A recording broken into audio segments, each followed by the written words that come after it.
dedicated to Henry Foreman. In the years of the primal force and the dawn of terrestrial birth, man mastered the mammoth and horse. Man was the lord of the earth. He made him an hollowed skin from the heart of an holy tree. He compassed the earth therein. Man was the lord of the sea. He controlled the vigorous steam. He harnessed the lightning for hire. He drove the celestial team. And man was the lord of the fire. Streets mouthed from their thrones.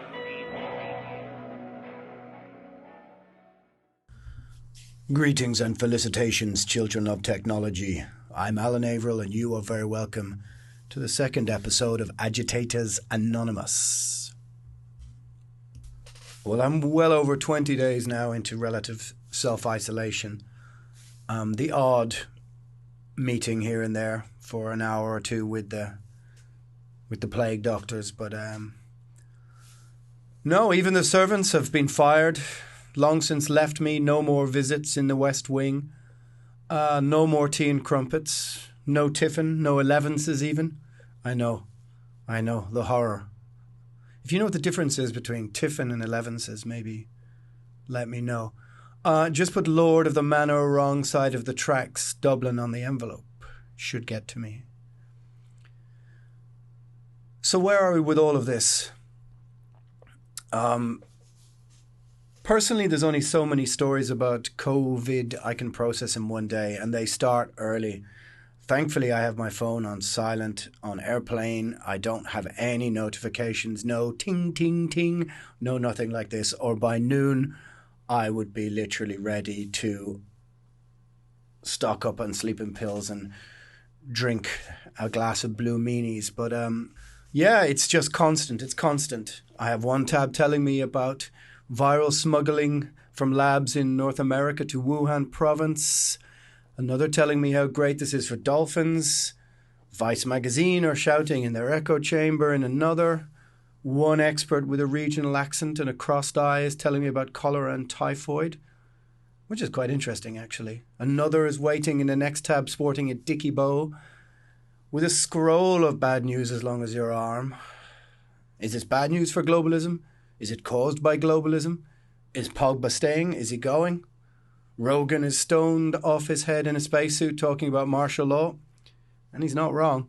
Whistleblowers are in one ear. Someone is dog whistling in the other ear about conspiracies. Being a little bit deaf sometimes helps, or selectively deaf at least. China's covering up. They're putting their clothes back on again. What's the great leap forward? People don't know. I'm cutting and pasting, sending people out that piece of horror from the 20th century going, you see what they did before? You really think they're going to be telling you the truth now? I mean, it's the same party, right? I don't know. Italy is covering up. Italy is not. How good are the Koreans? Not the bad northern ones, mind you. The information is just literally just too much to process. And all of it is serious and all of it is worthy of your attention. It's not the kind of information that we were overloading on before all this happened, when we were obsessing over nonsense politics. And this is real stuff. And taking it all in at one time, my brain literally melted out my ears on Wednesday. I had been coping with isolation pretty well to that point, but I had a full-on screaming match with the mouse. The mouse on my computer, not an actual mouse. I've not reached that level yet. I just reached full virus, full viral, up to the eyeballs, just freaking out, shouting at the wall. I had to airdrum to the whole of Once Upon the Cross just to get rid of some anger. That's some anger or frustration or whatever you want to call it. Speaking of which, I find that one of the only ways we're going to be able to deal with this on a mental level is actually trying to keep fit. And I've been running every night, mainly at night, around the city. It may sound strange, but sometimes we take the city that we live in for granted when we are distracted by the noise and the faces and the hubbub of humanity and the hustle and bustle that goes on around us. We get distracted. And it's been a very strange, almost maudlin experience to run the city at night. Architecture I'd never noticed. Graffiti that's taken on an extra poignance. I was standing in the middle of a 4-road intersection not too far from where I live, which is literally in the centre of Dublin. And there was not another human being in sight in a city of over 1 million people. And it was around about midnight. Well, I mean, it had to be, didn't it? A few minutes to, at least. It's arresting. It's strange. It's, as I said, maudlin. It's quite sad. It's got a sort of very strange sort of beauty to the whole experience. And as it's overwhelmed me on some level, I've started to keep my running time till late at night. Just kind of like those dreams you are able to provoke within yourself and start the dream again just for the sensation of falling, that kind of thing. It's a very strange experience. The police, they cruise by now and again to interrupt my dream state, but they haven't said a word to me. The streets now are the preserve of junkies and the homeless mainly. I mean, even homeless people have got to be feeling the financial burn, right? Yeah, they also can't run, so that's probably why the police aren't stopping me.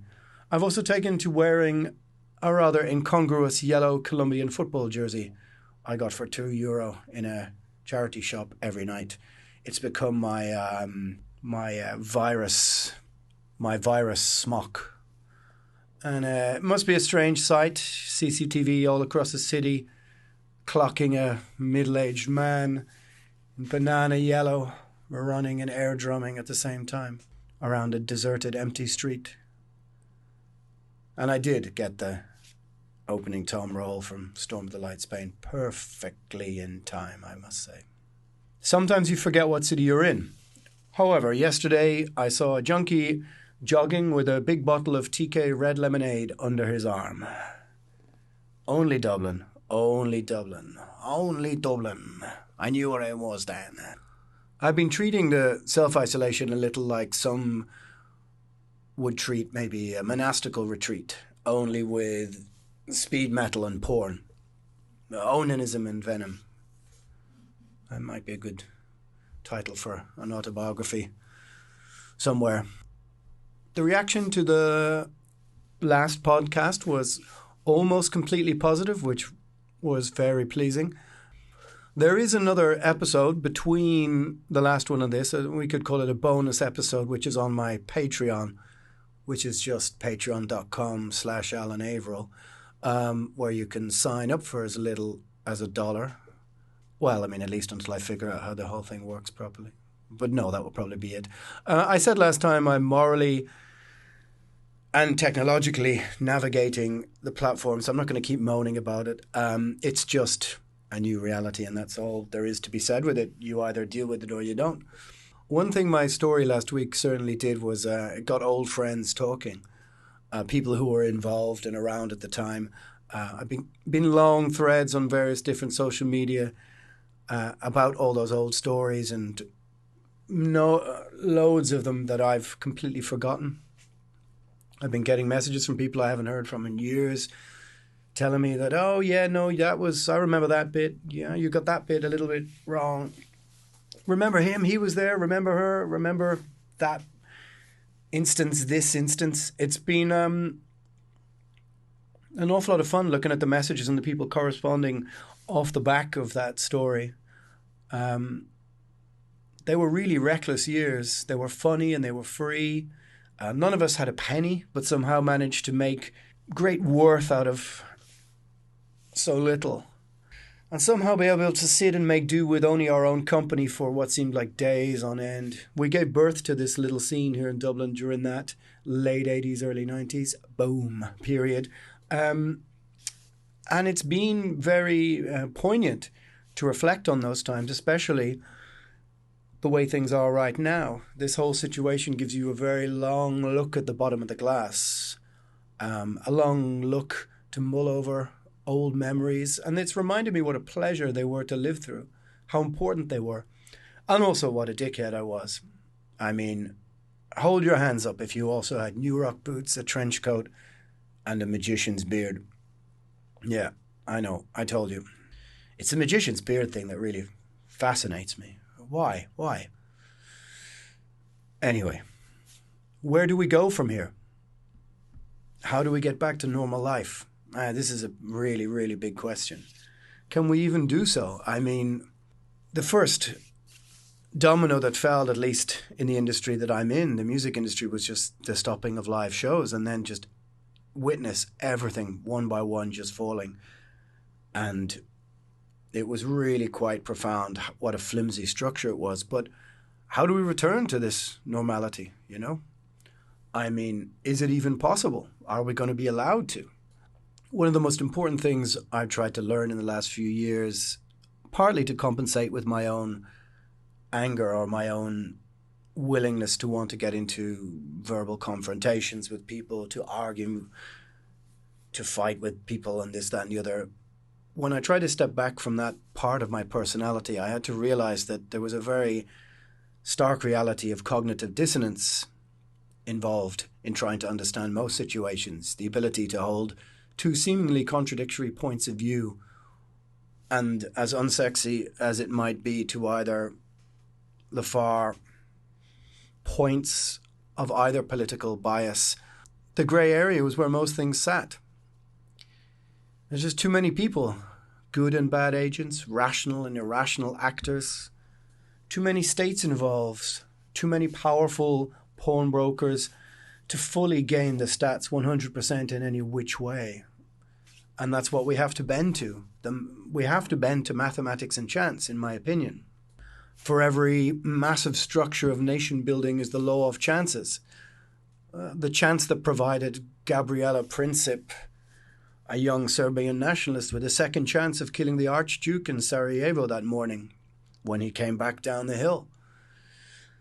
And his car stalled. I mean, and from then the gears of World War I begin grinding.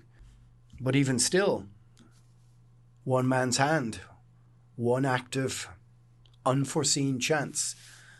However,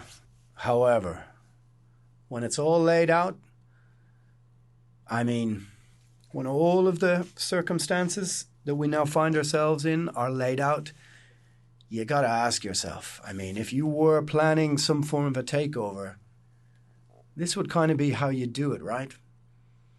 You introduce semi-permanent martial law, which then becomes permanent. In the wake of that, you take away freedoms and rights to protect people. You introduce travel bans that don't ever really change. You have biometric diagnostic passports, which include all of your other information. I mean, after 9/11, people signed away on many of their rights to online freedom. There seemed a higher purpose for this. And when such an upheaval happens, there are the agents and actors and institutions I'm considering as having influence are busy trying to figure out in some Machiavellian way. They're trying to figure out how to take advantage of this.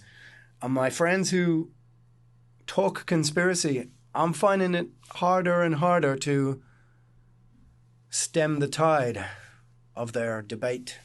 Of course, then to temper this, I listen to a virologist, a chemist, or a pediotomist. I said it wrong last time, I'll say it wrong this time. Experts in the field who reassure me in a rather dark way that there's a new strain of something as old as time, that we are the victims of bad luck and circumstance. And a relative who is a paramedic messages me with some very serious home truths, and you realize that regardless of the stories in each tab, all of this is reaching real people. And it's affecting them in very real ways. But how do we return to normal life? I mean, I sat and thought about this the other day, and I realized that in my lifetime, I'd only ever read about upheavals like this in the history books. I mean, okay, so we were affected by the crash in 2008 and the global financial crisis, but we were still able to do it in a free way, to gather as people and discuss it And yeah, sure enough, we had to tighten our purse strings, as a man once said. But we got through it.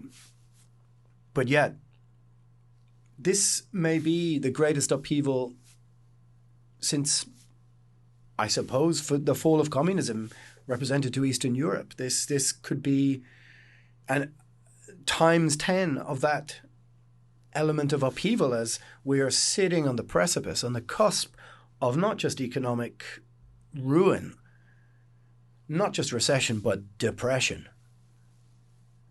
And how do we at least take back some form of normality, of civility, of our daily life? And okay, we put up with the fact that we have great numbers of the new unemployed, but then again, maybe I'm just going mad in the dungeon. Too much time to consider old stories and relative freedoms and the recklessness of youth replaced by a quarantined midlife crisis. Anyway, so this episode's story is going to be about, after much deliberation, the first time that Primordial played at Wacken Open Air in 1998.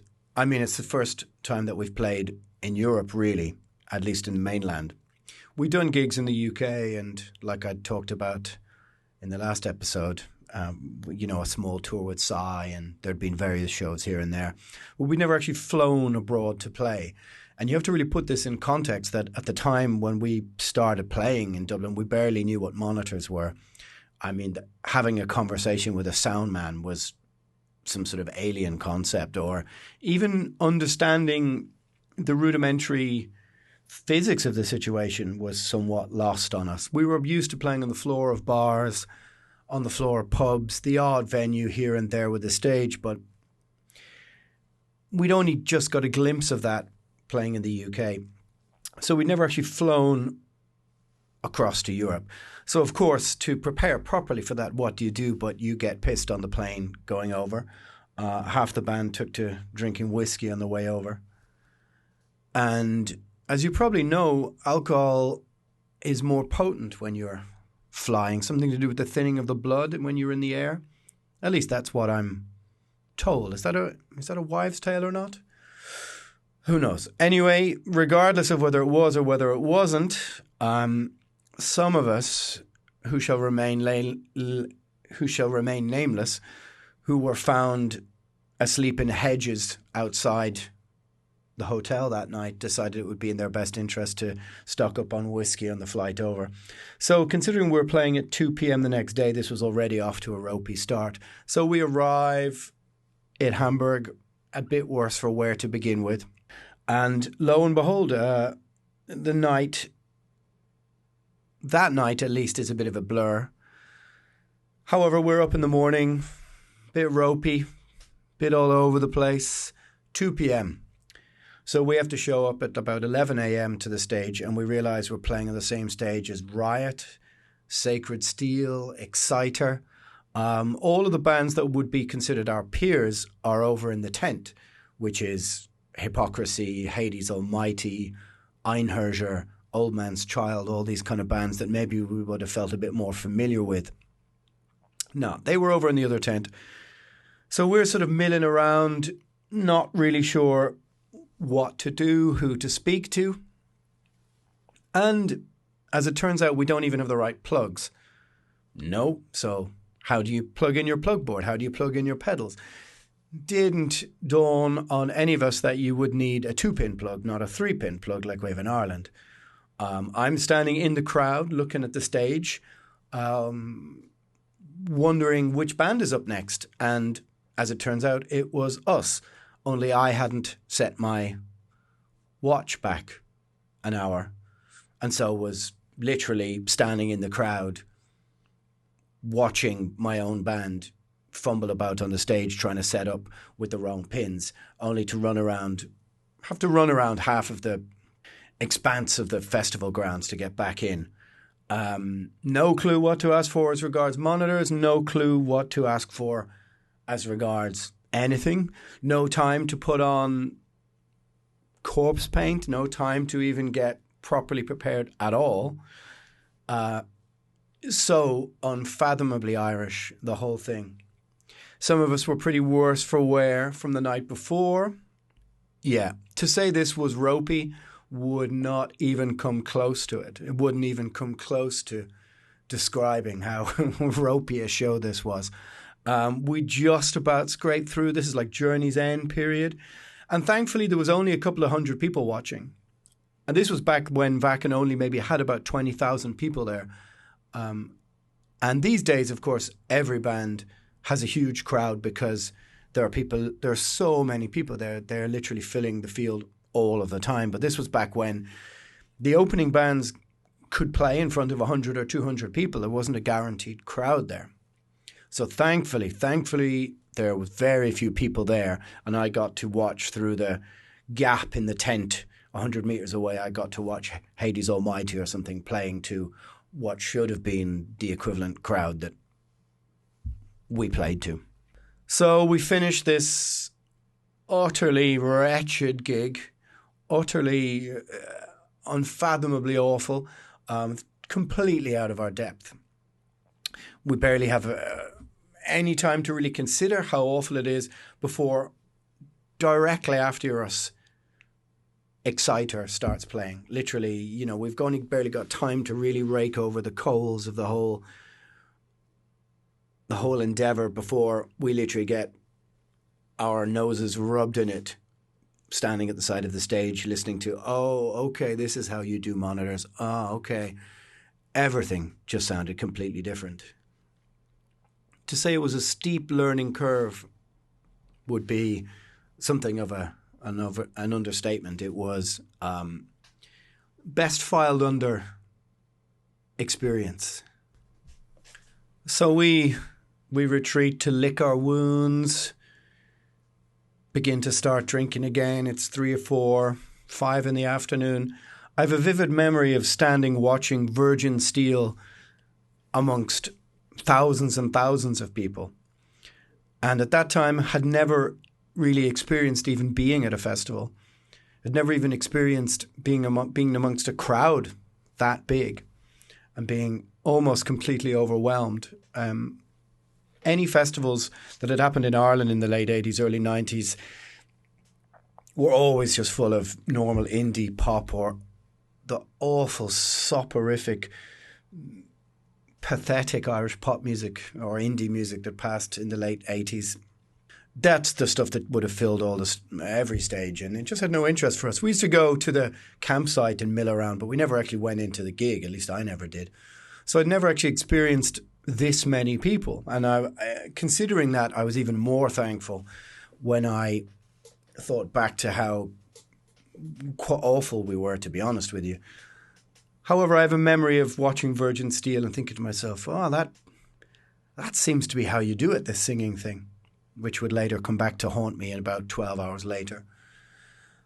So the day descends into whiskey again. The day descends into a very young Stephen O'Malley and myself getting shit-faced, getting messy, getting leery, amongst other people, amongst about 30 Irish people who claimed to be members of Primordial, who were at this stage taking the piss out of the security guards and coming in and coming out. And there must have been 40 members of Primordial that day, which also would come back to haunt us at some other stage as well. However, Stephen, as I remember, got on a bus with Gorgoroth and ended up somewhere near Rostock, about to board a ferry, asleep, to go across to Sweden, I think, and drive to Norway, something like this. He would have to recollect something of that story. But yeah, the whole evening just descended into this kind of mess. And myself and Kieran just ended up 5 a.m. obliterated in the beer tent, in the party tent, just not really knowing what's going on. And from there to try and get to the hotel, I have no memory until about 9 in the morning of waking up on a train platform covered in dirt with somebody who'd been unfortunate enough to see us the previous day putting a blanket over me, like I was some poor urchin in a Dickens novel or something. Just woken up, like just amongst normal morning passengers going to wherever Saturday morning work they were doing. Covered in dirt, just no memory of the previous 4, 5, 6 hours. Arriving back somehow eventually to the hotel just before we're supposed to get kicked out. Wearing a Virgin Steel t-shirt I have no memory of buying. And arriving at the hotel, meeting the singer of Virgin Steel, and still drunk, still covered in dirt, asking him, how do you keep your voice? How do you keep your voice? And he just looked at me with incredible pity. And he just said, well, the first thing you do is that you don't do this. Yeah, he might have been right. So we reached a sort of conversational impasse. He just stood there eating his bowl of fruit, observing me in his leather waistcoat, ripped to the nines, while I, on the other hand, stumbled around the breakfast room in a state of drunken stupor, covered in dirt, trying to figure out which day it was, when the flight home was. Somehow we made it home. Like I said, a very steep learning curve, those very first few gigs in Europe. And it's quite strange in that because we were sort of isolated on an island, we never were able to trade gigs back and forward, maybe like some bands from Holland or Belgium or Germany could do back in the day in 93, 94, 95, where you could drive across the border or get in a car and drive for a couple of hours and maybe, I don't know, Deadhead would trade shows with Disaster or something and you could play in the local youth hall and learn from each other. We had sort of nothing like that. We literally played the odd gig around the country in Ireland, and even those were ramshackle affairs, which didn't really teach us very much. So the first times we went out on tour, maybe it was something of a blessing that we were able to be handed this rather severe, steep hill to climb of Wacken in 1998 to learn quite a few things. Because if we'd been sent out on tour for the first album in 94, maybe at 18 or 19 years old, the band could have imploded very, very quickly. And I would really wonder if we would have been there to make, for example, To the Nameless Dead in the state that we were in. We could have taken a very different path and ended up absolutely killing each other. And so in a way, the kind of slow, steady climb of the band was something, in hindsight, to be thankful for, that you achieved your small little modicum of, well, let's call it not quite fame, but something. You receive that in your 30s, in your mid-30s, as opposed to being 20. I could easily see how that could have turned us into even worse versions of ourselves. So it's not the most salacious story. There will be those in time. But it's the steep learning curve of the first ever Primordial show in Germany. And the moral of the story is always bring the right plugs. I'm Alan Averill, and this is Agitators Anonymous Episode 2. You can find me at Primordial_Nemtheanga on Instagram if you want to follow me. And my Patreon is patreon.com/Alan Averill, 2 capital A's. Till the next time, keep the faith.